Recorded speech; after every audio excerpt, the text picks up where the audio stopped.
Bonjour à tous, en matière de clean tech, on pense souvent aux économies d'énergie, mais les enjeux autour de l'eau sont tout aussi cruciaux. Pour en parler, deux invités aujourd'hui sur notre plateau. Cyril Lemoine, bonjour. Bonjour. Vous êtes vice-président d'Endetech au sein du groupe Veolia, j'ai bien prononcé? Oui, c'est bien ça. Bon, parfait. À vos côtés, Corinne Stromsdorf. Oui, c'est ça. Bon, Bonjour. ça va. Je me suis entraîné, mais j'avais un petit peu peur avant l'émission. Vous êtes ingénieur chef de projet chez Artelia. C'est ça. Et ouais. plus précisément au sein de la branche ville et transport. Exactement. Ouais. Bon, parfait. Alors, je vous le disais rapidement en introduction, on va parler de smart water et plus généralement d'eau. Ce sont des sujets, il y a plusieurs enjeux. Alors, peut-être pour ne pas s'en mêler les pinceaux, on va séparer un peu par spécialité et peut-être commencer par les réseaux d'eau potable. On parlera de l'assainissement ensuite. Alors, sur ces réseaux d'eau potable, où placer de l'intelligence? Quels sont les secteurs, les enjeux sur lesquels les nouvelles technologies sont importantes? L'intérêt de mettre de l'intelligence sur des réseaux, ça va être de collecter une multitude d'informations qu'on cherche à exploiter pour optimiser le fonctionnement de ce réseau, le rendre plus efficace à la fois sur le point de vue de l'utilisation de la ressource et en termes de coût de fonctionnement, donc sur le plan financier. Donc on va minimiser la consommation, c'est ça l'idée? On va minimiser la consommation d'eau éventuellement, et on va aussi minimiser la consommation d'énergie pour acheminer la même quantité d'eau jusqu'au consommateur. D'accord, donc c'est une gestion un peu plus intelligente. Exactement. Bon, chez Endetech, j'imagine que vous faites le même constat, Cyril Lemoine. Oui, effectivement. Donc les deux éléments cités, optimisation énergétique, c'est un des critères d'intérêt des réseaux de capteurs. Mais il y a aussi la maîtrise des risques sanitaires, qui chez Veolia est un critère majeur pour la création et le développement et le déploiement de ces réseaux de capteurs, notamment la surveillance de la qualité d'eau. Il y a aussi un autre point qui est essentiel, qui a été un peu cité par madame, c'est la partie protection de l'environnement, notamment maîtrise des rejets, notamment en assainissement, même si on fait un encart sur la partie assainissement, et la maîtrise des consommations d'eau et des pertes en eau liées au réseau d'eau potable. D'accord, mais traiter les fuites, c'est pas forcément un sujet très nouveau finalement, ça a été une préoccupation historique. Je vous vois acquiescer, Corinne Stromsdorf. Oui, tout à fait, c'est un sujet qui est déjà très à la mode, je dirais, depuis de nombreuses années. Ceci dit, l'intelligence qu'on peut placer maintenant sur les réseaux nous permet d'avoir une analyse beaucoup plus fine de par la quantité de données qu'on peut collecter à un prix raisonnable sur les réseaux. Vous m'expliquiez, quand on a préparé cette émission, qu'on peut, par exemple, optimiser les zones de pression, les niveaux des réservoirs. C'est ce genre de sujet où on va aller plus loin que le simple traitement des fuites. Exactement. Donc, le premier bilan qu'on fait avec une analyse de données grossière, c'est de dire il nous manque de l'eau entre ce que paye le consommateur et ce qu'on produit.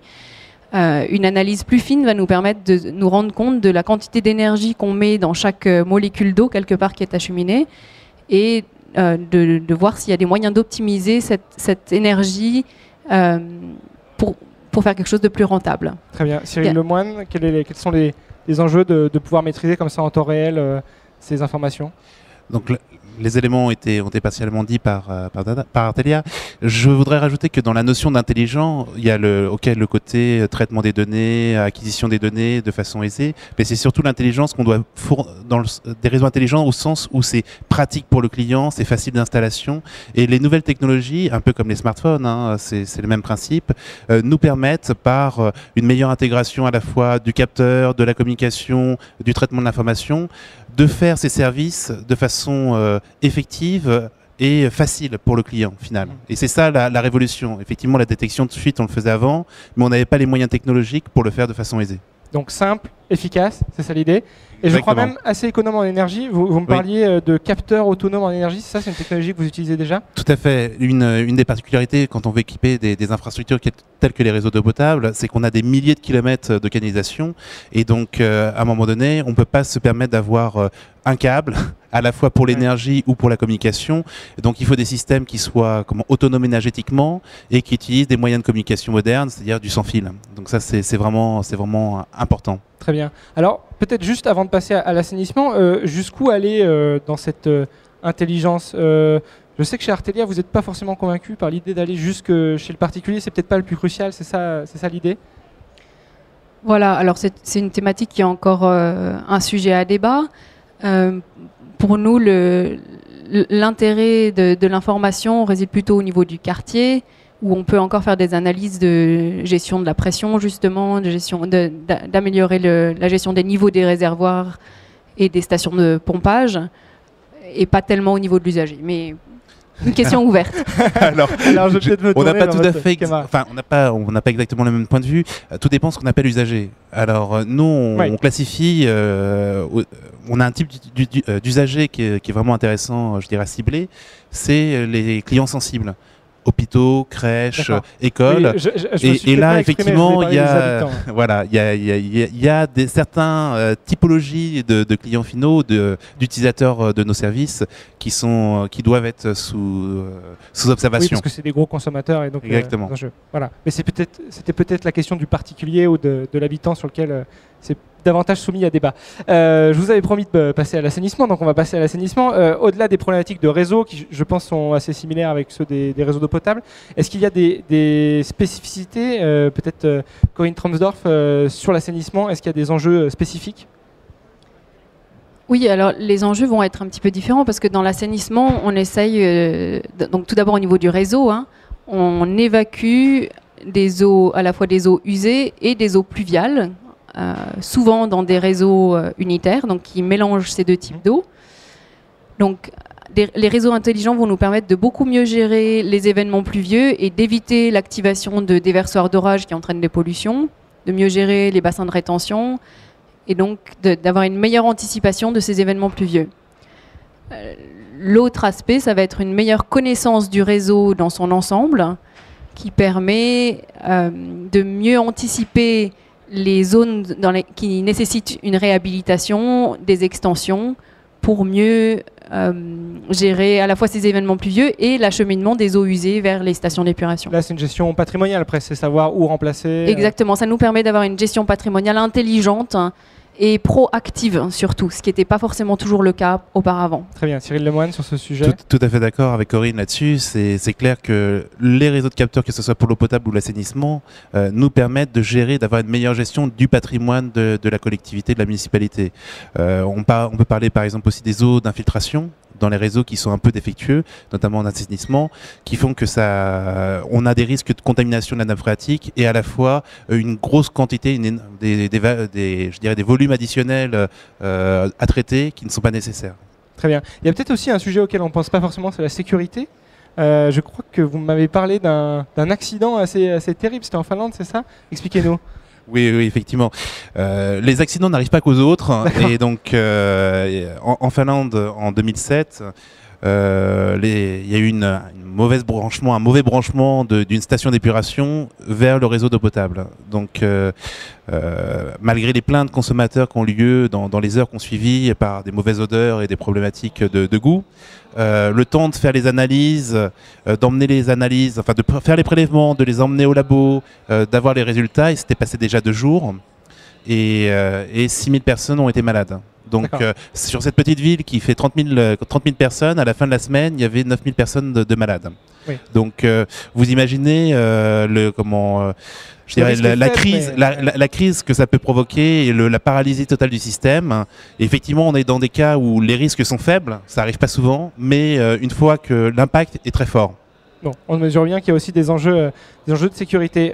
Au-delà des réseaux, le traitement des eaux usées est aussi fort consommateur en énergie. On parle beaucoup de la surconsommation des stations d'épuration. Est-ce que là aussi les technologies évoluent, les approches évoluent?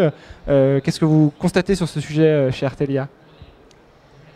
Alors effectivement, là aussi, la possibilité de mettre plus d'intelligence dans les stations d'épuration, d'avoir plus de capteurs, plus de données collectées, va nous permettre de faire une analyse plus fine de ce qui se passe pendant l'assainissement et surtout de mieux gérer les ressources énergétiques qui sont mises dedans, donc surtout au niveau de l'aération du processus biologique de traitement, mais aussi au niveau de l'optimisation des postes de relèvement au sein de la station d'épuration. Donc ça va être les 2 gros postes sur lesquels on va pouvoir faire des optimisations. Je vois que Cyril Lemoine prend son micro.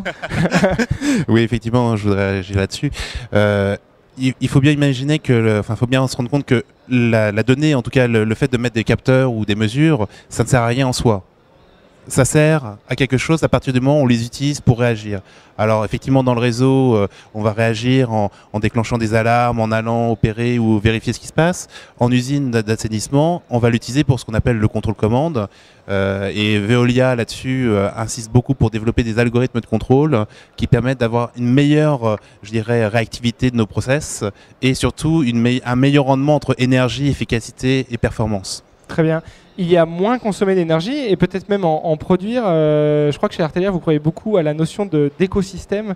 C'est ça, c'est que finalement, ces eaux usées peuvent aussi devenir une ressource. C'est un peu l'idée qui est esquissée derrière ce concept. Voilà, alors en fait, donc ce qui est derrière ce concept, c'est le concept d'écosystème urbain qui est derrière le concept de la ville durable en général. De dire à partir du moment où on produit un déchet, on essaye de le recycler au maximum et d'utiliser ce déchet comme une ressource. Et effectivement, les eaux usées qui sont produites par les villes représentent une ressource qui a été jusqu'à présent très négligée. Cela représente une ressource à la fois en termes de biomasse, qui peut être valorisée par la production de biogaz et ensuite d'électricité. Les eaux usées contiennent aussi de la chaleur qui peut être utilisée dans les réseaux de chauffage urbain, alors soit au niveau des réseaux d'assainissement, soit au niveau de la station d'épuration, dans le cas où il y a une zone industrielle à côté qui a besoin de chauffage ou des choses comme ça. Et ensuite, l'eau en soi est une ressource aussi, évidemment. Une fois qu'elle est épurée, elle peut être utilisée. Bien sûr. Chez NDTech, vous vous frottez à ces questions de valorisation de l'énergie? Non, pas proprement parler sur la partie capteur. Là, effectivement, c'est plus les technologies de Veolia Water Solutions qui sont adaptées à la récupération d'énergie. Effectivement, on est dans la même stratégie, c'est-à-dire ne pas considérer l'eau usée comme un déchet, mais comme une ressource énergétique pour demain. Très bien. On a beaucoup parlé de technologie, de nouvelles approches, on le voit avec cette notion d'écosystème. Est-ce que c'est aussi une réalité économique? Est-ce que les appels d'offres sur l'eau intègrent ces logiques de capteurs, de réseaux intelligents? Chez Veolia, est-ce que vous constatez que les choses bougent? Alors, la difficulté, c'est qu'effectivement, on est dans une phase où les budgets des collectivités n'est pas en croissance. On voit qu'il y a besoin de maîtriser ces budgets et l'ensemble des réseaux de capteurs ou des infrastructures qu'on veut mettre en place, ça veut dire un investissement et une vision à moyen terme ou à court terme pour un retour sur investissement. Donc, c'est là la difficulté principale qu'on peut rencontrer avec les collectivités, c'est de bien trouver les leviers pour eux d'économie à long et moyen terme pour les motiver à s'engager sur cette voie-là. C'est des nouveaux modèles de financement, il faut les imaginer? Exactement, il faut imaginer les nouveaux modèles de financement, principalement des modèles de financement où l'investissement, la part d'investissement est faible. Et pareil, on doit aussi travailler sur les coopérationnels. Très bien, Corinne Tromsdorf, quels sont les freins? C'est le prix principalement? Oui, ça va être le prix et effectivement le mécanisme de financement qui est derrière, parce que finalement, comme l'a dit Cyril, le prix en soi n'est pas si important par rapport au retour sur investissement qu'on peut avoir derrière. Donc ce qui est intéressant, c'est d'arriver à utiliser des mécanismes de financement qui vont permettre de bénéficier de ce retour sur investissement à moyen terme. D'accord. Et la réglementation, est-ce qu'elle peut jouer un rôle? Alors évidemment, la réglementation, les subventions, les prêts à taux réduit ou à taux zéro, ce genre de choses peuvent évidemment servir beaucoup. Et puis après, donc nous, on travaille aussi à l'international. On observe aussi une volonté à l'international de mettre en place ce genre de capteurs intelligents, de réseaux intelligents et de collecte de données plus importante. Parce que effectivement, le retour sur investissement est bon. Donc les bailleurs de fonds internationaux permettent aussi ce genre d'investissement. Juste avant de repasser la parole à Cyril Lemoine, quels sont les pays les plus en pointe sur ces sujets aujourd'hui? Alors, les pays émergents sont déjà très à la pointe en termes d'instrumentation et de télésurveillance des réseaux. Et on observe aussi dans les pays africains des demandes. Donc, tous les pays, je dirais, qu'on appelle en voie de développement, cherchent maintenant à aller dans cette direction aussi. Donc ça, c'est ce qu'on observe dans les appels d'offres. Donc, ils ne sont pas forcément encore là, mais ils y arrivent. Très bien. Cyril Lemoine, sur ces questions de frein et même d'internationalisation? Oui, effectivement, la législation locale va avoir un très grand impact. Donc, quand on regarde les retours d'expérience qu'on peut avoir, suivant les politiques locales et les réglementations, ça va favoriser tel ou tel développement ou telle stratégie. Par exemple, on voit dans les pays du nord de l'Europe des dispositifs, par exemple pour la maîtrise des rejets d'assainissement et notamment l'exploitation des réseaux avec le contrôle temps réel, qui sont beaucoup plus développés parce que la régulation pousse grâce à un contrôle beaucoup plus accru sur ces rejets. Si on regarde aux États-Unis, on va avoir plutôt des problématiques de sûreté de fonctionnement du réseau d'eau potable liées aux attaques terroristes. Et ils ont investi massivement dans ce domaine, notamment avec les attentats du 11 septembre, qui ont déclenché tout un programme, le Homeland Security, qui a dégagé beaucoup d'argent sur ces problématiques-là. Très bien. Et puisque l'idée de cette émission, c'est aussi de faire un état des lieux, est-ce qu'il y a des exemples un peu pionniers en France ou à l'étranger que vous aimeriez présenter? On va commencer par NDTech et puis on poursuivra par Artelia ensuite. Oui, alors nous on a un certain nombre d'exemples, notamment en France, pour la gestion des fuites, avec des technologies, par exemple sur Beaune. Alors ça va pour des petites collectivités comme des grandes, hein, puisqu'on a des exemples sur la gestion des fuites sur Beaune où on économise plus de 300 000 m3 d'eau grâce à la sectorisation et à la télérelève. On va parler de la qualité d'eau aussi. La banlieue de Paris, c'est quand même 4 millions de personnes desservies et ils installent 200 capteurs de surveillance de la qualité d'eau en continu. On a la même chose sur Londres. On en a installé lors des Jeux Olympiques. Très bien. Pour surveiller la qualité d'eau lors de ces événements. Il y a aussi par exemple l'Australie sur la partie protection de la ressource. Donc là, qui est très intéressée par des systèmes de surveillance des eaux de surface en vue de protéger, de mieux gérer leur patrimoine de ressources naturelles. Voilà quelques exemples à la volée. D'accord. Chez Artelia, quand nous avions discuté Coin Transdov, vous m'avez donné pas mal d'exemples étrangers. L'Australie, Hong Kong, le Brésil. Alors peut-être qu'on va faire un petit tour du monde ensemble. Je vous écoute. Oui, alors là, on va peut-être plus se concentrer sur l'aspect traitement des eaux usées. Et effectivement, il y a des technologies très innovantes qui sont en train de voir le jour dans cette logique d'écosystème urbain et d'utiliser les eaux usées, les eaux usées vraiment comme une ressource. Donc en Australie, en Australie-Nouvelle-Zélande, il y a plusieurs projets de production d'algues pour produire du biofuel où on recycle même le dioxyde de carbone dans le système des algues. Donc il y a vraiment des procédés intéressants qui se mettent en place. À Hong Kong, vous m'avez parlé d'utiliser l'eau de mer pour l'eau des toilettes, c'est ça? Voilà, ça c'est sur l'aéroport de Hong Kong. D'accord. Sur l'île de l'aéroport de Hong Kong, ils ont un triple réseau d'eau avec de l'eau de mer, de l'eau usée épurée et de l'eau potable. D'accord. Et donc, voilà. Je vous ai coupé, pardon. Non. Et donc ils traitent ensuite les eaux usées qui contiennent donc de l'eau de mer avec un procédé très innovant et très très peu consommateur en énergie. D'accord. Et ces technologies, on peut les espérer en France ou c'est vraiment des contextes locaux qui expliquent leur développement? Alors, il faut prendre en compte effectivement le contexte local, mais aussi le contexte réglementaire. Et je pense que ce qui va freiner en France pour l'arrivée de ces technologies innovantes, ce sera plutôt le contexte réglementaire que le contexte climatologique ou social. D'accord. On a beaucoup parlé de freins. On peut peut-être parler des facteurs d'amélioration ou d'accélération. Cyril Lemoine, comment faire pour doper ces technologies en France? On est quand même un des pays où, en principe, on maîtrise ces sujets de l'eau.